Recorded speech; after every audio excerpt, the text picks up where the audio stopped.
Hey YouTube, it's Eric. This is gonna be a quick stream here. I'm gonna be this information I wanted to include in my recent video on the Jesuit connections to the Rockefeller Empire and how the Standard Oil Trust was modeled off of the Jesuit order.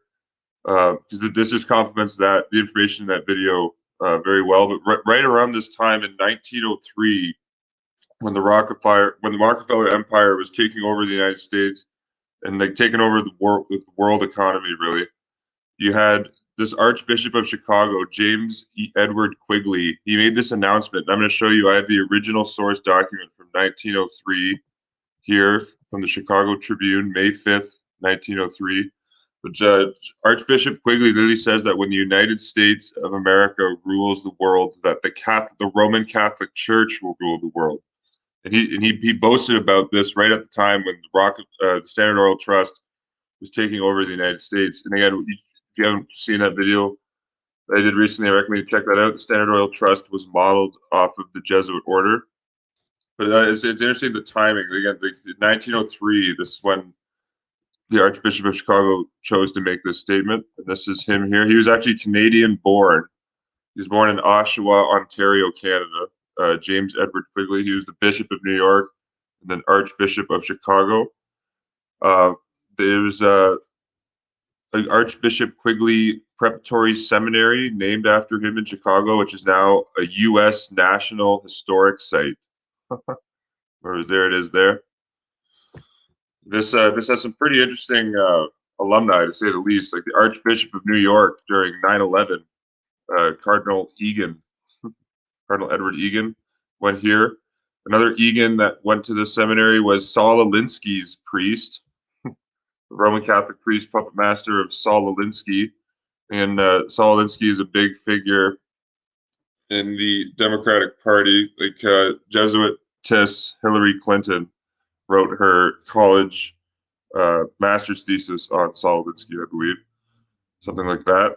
And John Joseph Egan, the puppet master of Saul Alinsky, also marched with Jesuit puppet Martin Luther King. If you're unaware, Martin Luther King received 3 Jesuit honorary degrees, 2 or 3, and yet you can even see a photo of him with the Pope and the head of the Vatican Mafia, Vatican Bank, Archbishop Marcinicus, who is deeply Marcinicus was all over the Sindona and Calvi banking scandals in the 1980s.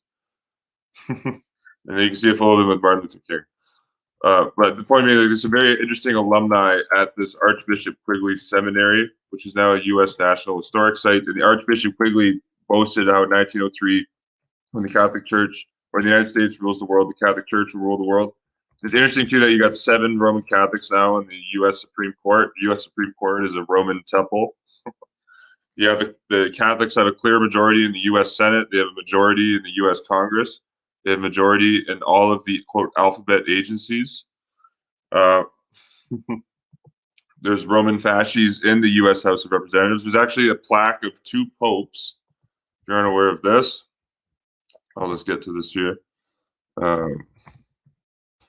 Most Americans definitely don't know that the popes of the Inquisition are in the House of Chamber in the U.S. Capitol building. Yeah, the popes of the Inquisition. Look up the history of these popes: Innocent III and Gregory IX. If you read Manhattan's book Catholic Imperialism and World Freedom, he quotes Gregory IX saying that the whole world must be like a fiefdom of the papacy. And then Innocent III famously launched the ethnic cleansing of the Albigenses and the Waldenses at that time, launched the Inquisition and the Crusades. I say that they're in the U.S. House in plaque form, and they're actually cited as being the models of American law, incredibly. And they also you can see the whole collection. They have the King of Babylon, King Hammurabi, in plaque and form. They got a whole bunch of other Roman emperors, like Roman Emperor Justinian is in plaque form. Again, the whole legal system that we're living under, the whole concept of a legal fiction is a Roman law. It's Roman legal law. But to the point being, the United States is clearly a fiefdom of the Roman Catholic Church at this point. And you had this Archbishop bragging about this in 1903, that when the United States rules the world, the Catholic Church will rule the world. Here's the article here. See, I'm not making it up. The Chicago Daily Tribune. It's this article here on the right side where I'm highlighting Quigley as an optimist, and then I have the full article underneath here. Shout out! It was Johnny Cerrucci who gave me this article through newspapers.com a couple years ago. So shout out to Johnny Cerrucci for that. See, I'm just going to read this article. Just take into context. This was written right as the Rockefeller Empire was taking over the United States. So you got the Archbishop of Chicago, Quigley here. Quigley as an optimist. He, quote, sees wonderful growth of Roman Catholic Church. Standing as the only man, and so he was speaking at this kind of sodality movement for like a female sodality within the Catholic Church. Standing the only man among 800 women, the Archbishop declares that he has been deeply impressed by the progressive spirit of the West, forecast the time when the Roman religion he represents will lead the world. Again, just look at the Vatican Healthcare Conference that took place in May 2021. Look at the names of attendees at that Vatican Healthcare Conference. And you tell me that the Vatican isn't leading the world right now after looking at that huge list of influential speakers at the Vatican Healthcare Conference. They're clearly running the world right now. You see here, since I have been, so this is the quote from Archbishop Quigley. Since I have seen the Western patriarchal schools, he's talking about the Catholic schools in the United States. Since I have seen the Western patriarchal schools, I have come to the conclusion that in 50 years, if things go on as I see they are going on at present, the Catholic Church will actually own the West, end quote. They'll own the West. Well, think about this. Every single governor on a U.S. border state is Roman Catholic. Think that's a coincidence? As the Jesuits are pushing this massive invasion of Catholic Hispanics coming over the border, every single governor on the southern border state is Roman Catholic? Huh.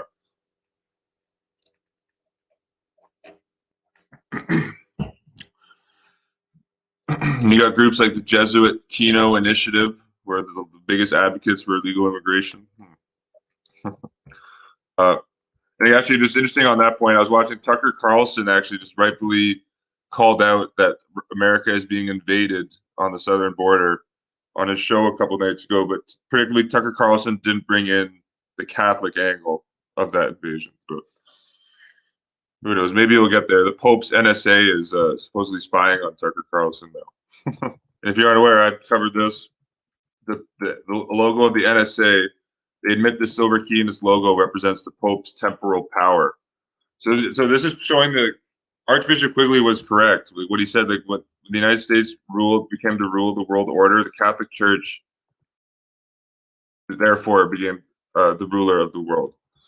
But you see here's the logo of the National Security Agency. You see that this is the eagle. This is the Pope's silver key. You see? And you see, this is the same silver key. Above this, I show a papal crest of Pope Benedict XVI. Every pope gets his own crest. Francis has his own. You see, this is the exact same papal key. You can see the cross there. You see here, this is quoting from the National Security Agency. And I link the sources here. The dexter and sinister talons of the bird clutch a silver key. The key in the eagle's talons representing the key to security evolved from the emblem of Saint Peter the Apostle, the supposed first pope, and his power to loose and to bind.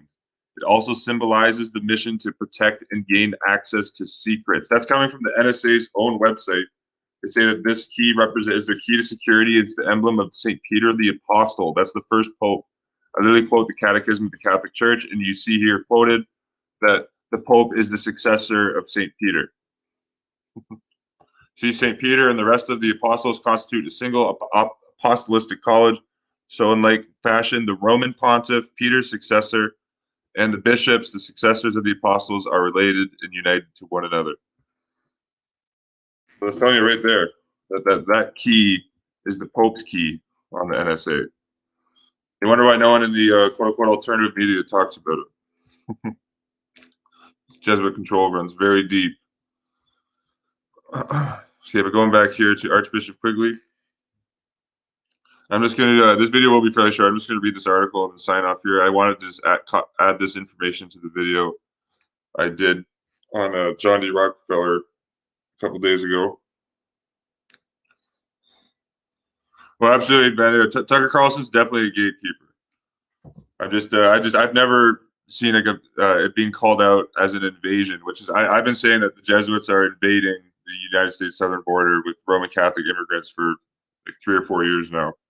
So, but it was interesting to see Tucker use the word invasion. But again, predictably, he is a gatekeeper. He didn't bring up the Catholic and Jesuit angle to it. Like Jesuit Joe Biden, the current president, really wrote the foreword to Jesuit Leo O'Donovan's book titled "Blessed Are the Refugees," which is a whole tract is advocating a mass Roman Catholic invasion of the U.S. Southwest.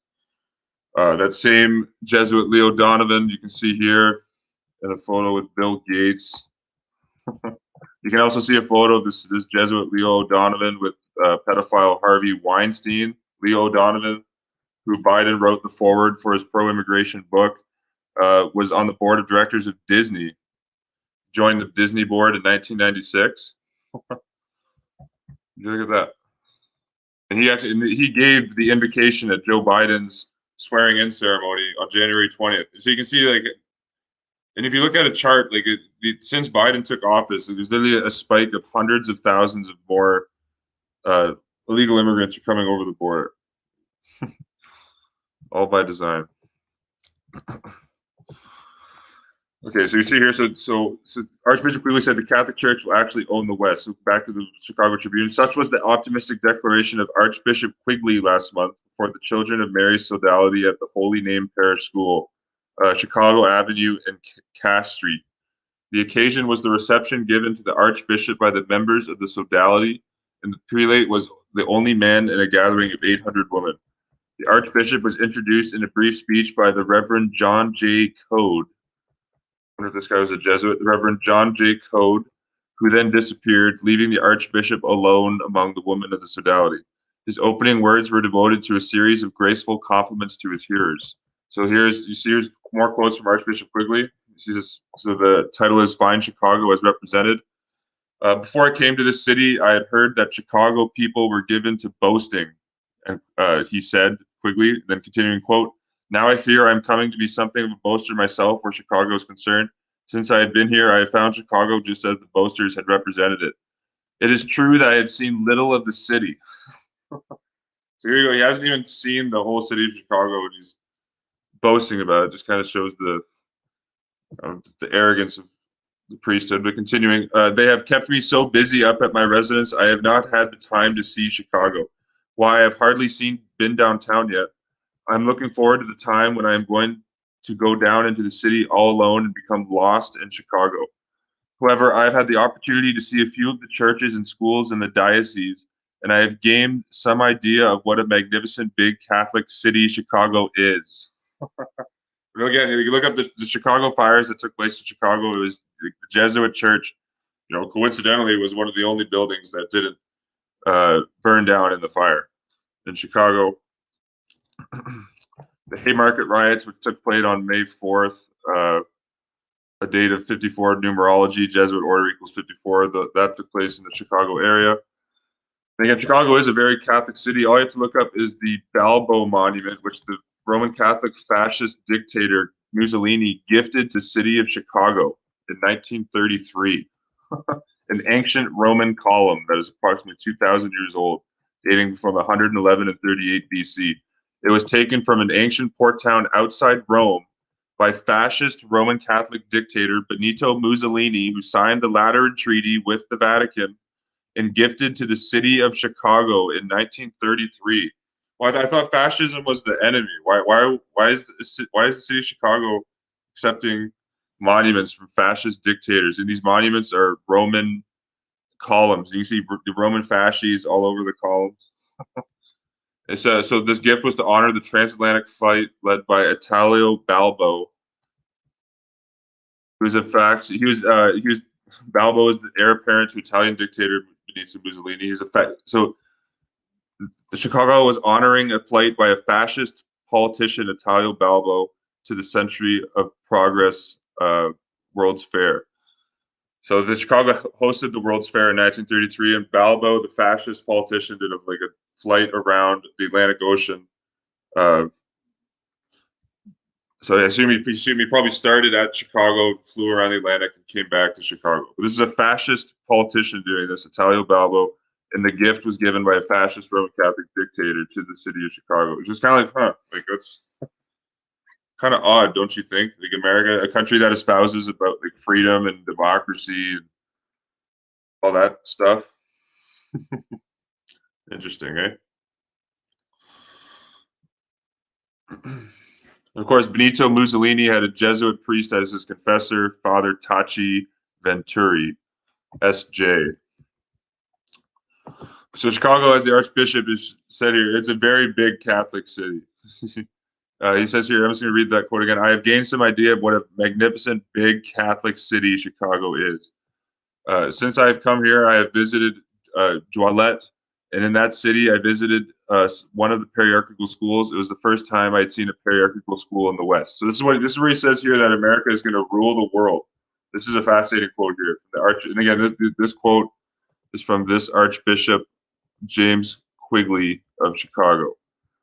Again, his Archbishop Quigley Preparatory Seminary is now a U.S. Is in the National Register of Historic Places in the United States. There it is. There, it's adjacent to Jesuit Loyola University Chicago's Water Tower. Would you look at that? Of course, it's adjacent to the Jesuit school. Unbelievable. Okay, we see here. So America to rule the world within 20 years. This is from Archbishop Quigley. And they're saying this again in 1903, right when the Rockefeller Empire is taking over the U.S. economy and the world economy. It says with Standard Oil, within 20 years, this country is going to rule the world. And again, Standard Oil was modeled off the Jesuit order. But continuing, within 20 years, this country is going to rule the world. Kings and emperors will soon pass away, and the democracy of the United States will take their place. The West will dominate the country, and what I have seen of the Western patriarchal schools has proved that the generation which follows us will be exclusively Catholic. When the United States rules the world, the Catholic Church will rule the world. Let's repeat that again. Within 20 years, this country, the United States, is going to rule the world. Kings and emperors will soon pass away, and the democracy of the United States will take their place. The West will dominate the country, and what I have seen of the Western patriarchal schools has proved that the generations which follows us will be exclusively Catholic. When the United States rules the world, the Catholic Church will rule the world. And Quigley continues. The people of the East do not know the importance of Chicago in the West. The Catholics know that Chicago is one of the great Catholic centers of the world. What I'm showing you here, like the gift from the Roman Balbo monument, gift from fascist Roman Catholic dictator Benito Mussolini to the city of Chicago, proves that without a shadow of a doubt. That Chicago is indeed one of the great Catholic centers of the world. And even on my website, if you look at the architecture in downtown Chicago, it literally looks like ancient Rome. Actually, look at the Chicago City Hall building. Look at this. There's a photo of a Roman military fasces above the entrance of the Chicago City Hall building. And right now, you got the puppet Lori Lightfoot in office. She's got her Jesuit-trained advisor, Pierre Claassen, her chief of staff in the background. She's just a puppet face, Lori Lightfoot. She's she's being sued in court right now, but she came out with that racist policy actually recently too, where she said she wasn't going to interview any white people. But she is being sued in court for that now, so hopefully she loses. But again, the Jesuits promote race. Like the Jesuits are the masters of promoting racism, and they've created the whole racial sex.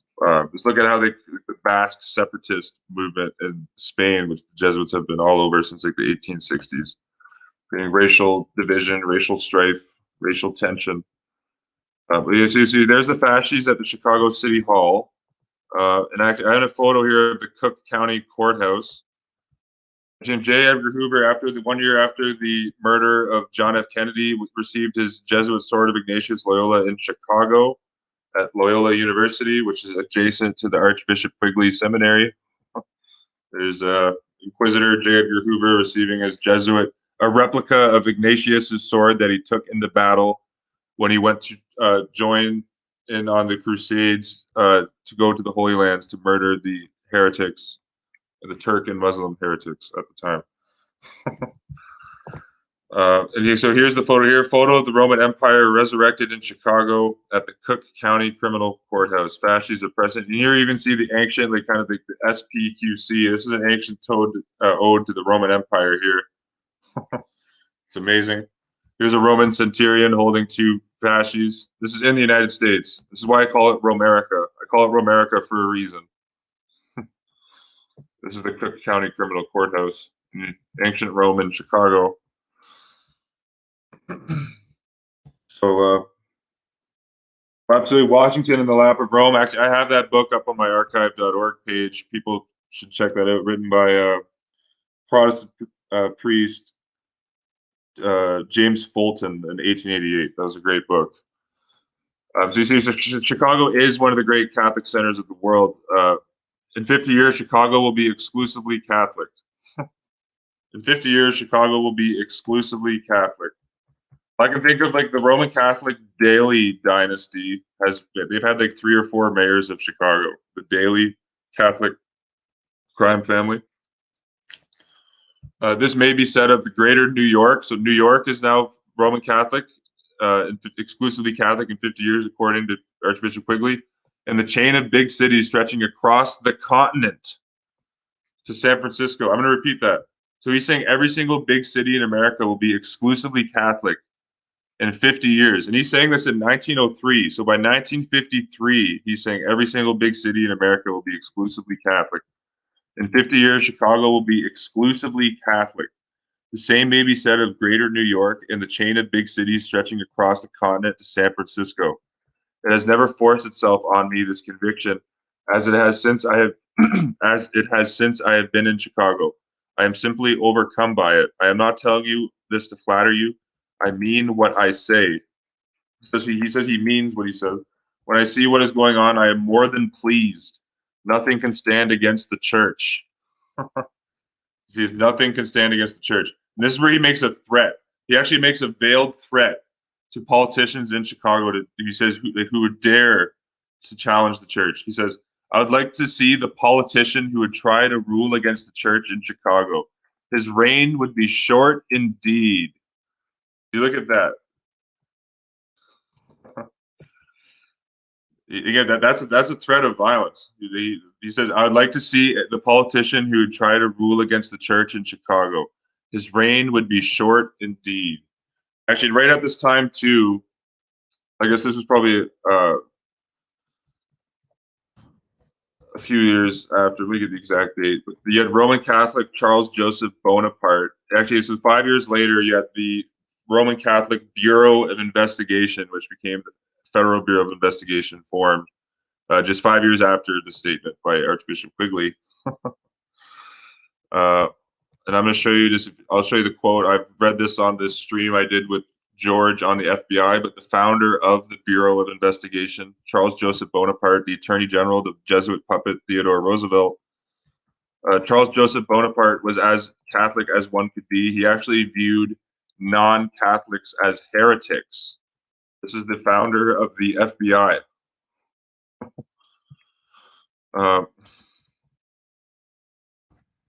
But I'm just going to show you a quote from a biography on him. Yeah, I wrote this years ago here, a couple years ago.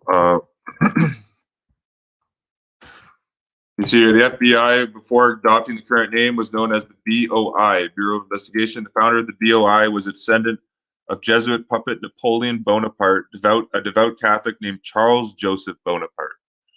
So here's the quote here from, this is a biography called Joseph Bonaparte, His Life and Public Services by Bishop Joseph Buckland. He says his Charles Joseph Bonaparte's militant loyalty to the Catholic Church was exhibited on all occasions. And here's actually a quote from Joseph Bonaparte where he's talking about how he can better align his dogma with the papal dogma of infallibility.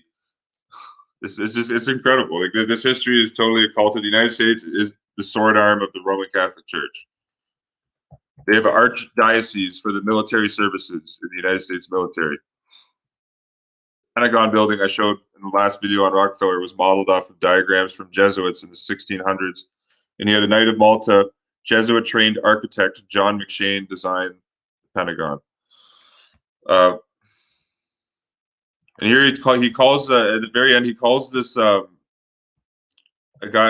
doctor, a professor at Harvard who wasn't a Catholic here, Dr. Peabody. He calls him a heretic because he's not Catholic. And again, this is the guy who founded the FBI. He's calling people who aren't Catholic heretics. Okay, so just for some context. Okay, so you see here, Archbishop Quigley threatening with violence politicians who would challenge the church in Chicago, and this is right as Standard Oil Company was taking over the U.S. economy.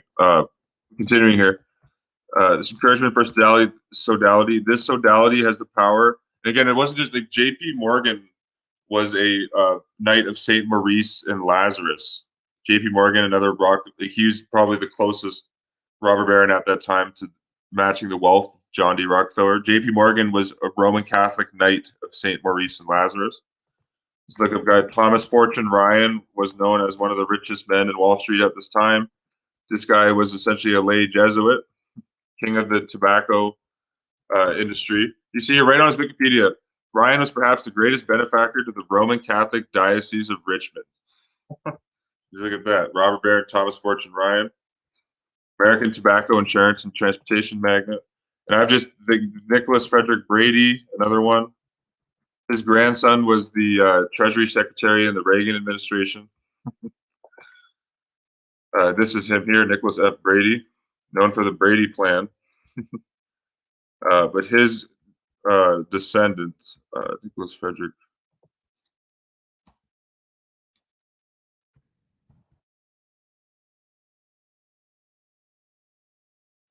Right here, Nicholas Frederick Brady, New York City businessman, philanthropist, who is the first American to receive the Roman Catholic Church honor, the Supreme Order of Christ.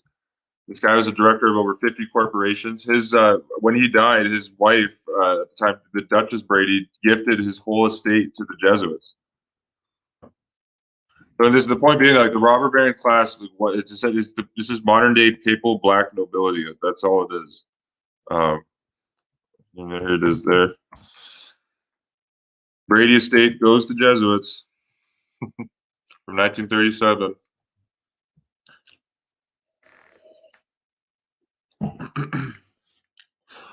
Yeah, so this is a culted history.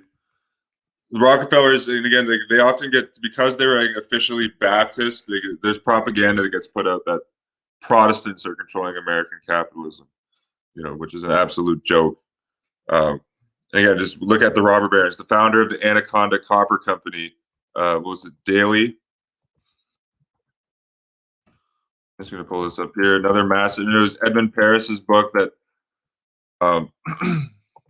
and the Vatican against Europe, where he said that's how the Vatican entered into the J.P. Morgan empire during World War I, was through the Anaconda Copper Company.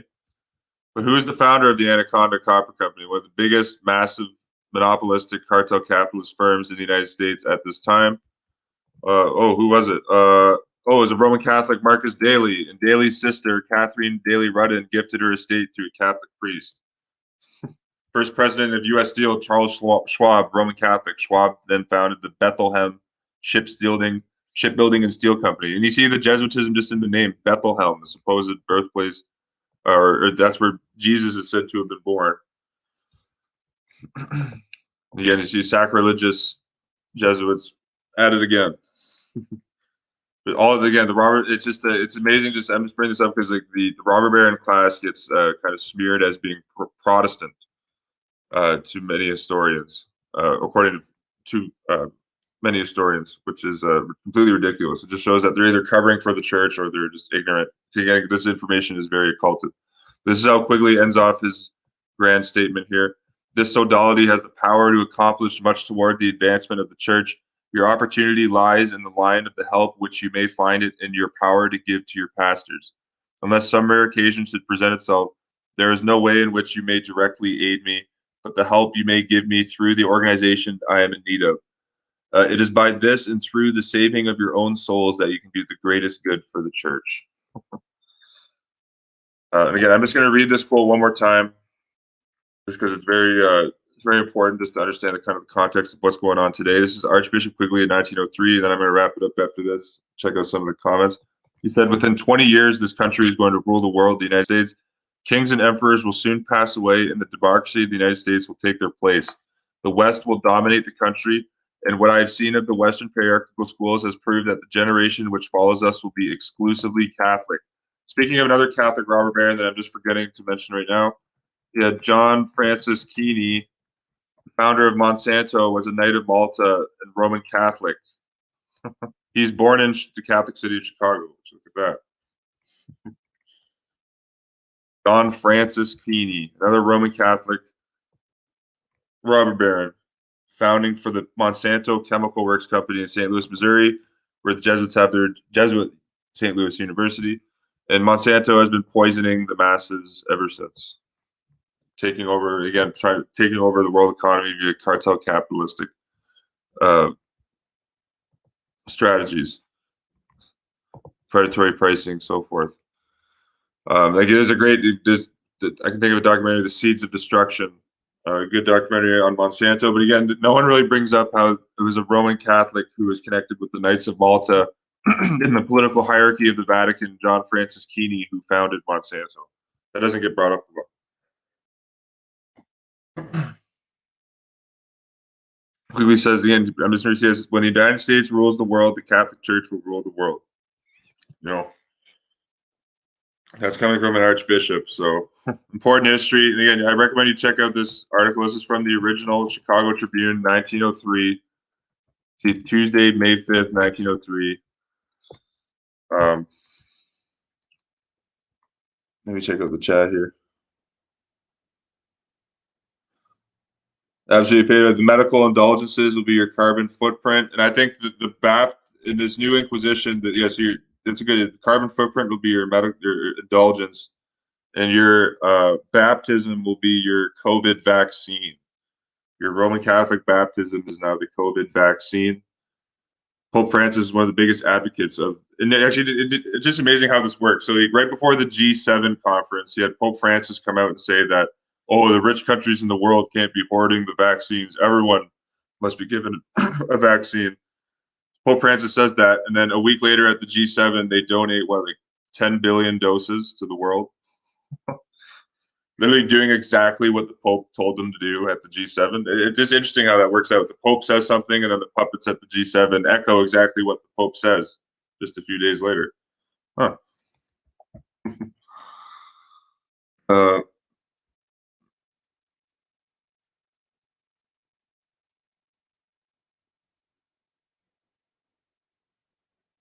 Napoleon's brother-in-law was Emperor of Mexico, Maximilian's. Oh, great information. Well, I know that was that's very interesting history in Mexico. Napoleon III, he dispatched a Habsburg. I believe it was Maximilian. He dispatched Emperor Maximilian of Habsburg to install him as the puppet of Mexico, but Benito Juarez put that treason down. And to this day, the fascists and Roman Catholics and the Jesuits that despise Benito Juarez, they hate him because he very greatly checked the power of the church in Mexico, and he put down that insurrection by Emperor Maximilian. Yeah, that's it. That gets talked about even this French intervention into Mexico. So you had Napoleon III dispatch a Habsburg,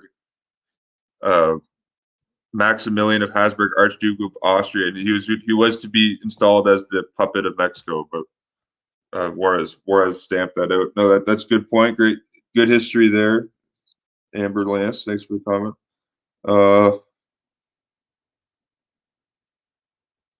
Yeah, Jeremy said Florida is Catholic. Absolutely. The first settlement in the United States, I believe, was St. Augustine. You can tell with the name St. Augustine, named after a Roman saint, doctor of the church, Augustine.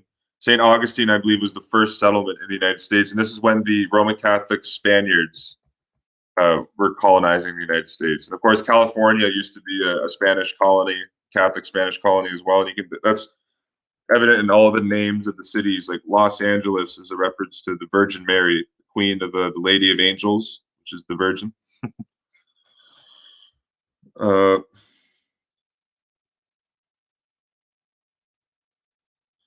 Absolutely, Pedro. He said, lay the protocols, the Masonic Creed and goals, and the 10 planks of communism, and you'll see that they are one and the same. Understand that the protocols were penned by a Jesuit. Absolutely, and I linked that. I found the exact copy. It was kind of hard to on the last video on the Rockefellers.